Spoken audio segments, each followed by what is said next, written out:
નવું કામ શરૂ કરતી વખતે આપણને હંમેશા એવું લાગે છે, જો હું ક્યાંય અટકી જઈશ તો મને કોણ ગાઈડ કરશે?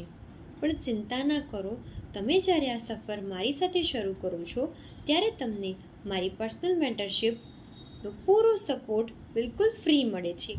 હું તમને સ્ટેપ બાય સ્ટેપ ગાઈડ કરીશ કે કઈ રીતે દરરોજ નવું શીખવું અને સોશિયલ મીડિયા પર તેનો સાચો ઉપયોગ કરવો. તો હવે સમય આવી ગયો છે વિચારોમાંથી બહાર આવીને એક પ્રેક્ટિકલ પગલું ભરવાનું. જો તમે પણ કોઈ શોર્ટકટ પાછળ સમય બગાડ્યા વગર આ સાચી ડિજિટલ સિસ્ટમ શીખીને આગળ વધવા માટે તૈયાર છો, તો આ વિડીયો પૂરો જોયા પછી મને વોટ્સએપ પર અત્યારે જ આઈ એમ રેડી લખીને મેસેજ કરો. હું તમને આગળની લિંક અને એનરોલમેન્ટ પ્રોસેસની પર્સનલી શેર કરીશ. થેન્ક યુ સો મચ, અને ચાલો સાથે મળીને એક નવું શરૂઆત કરીએ.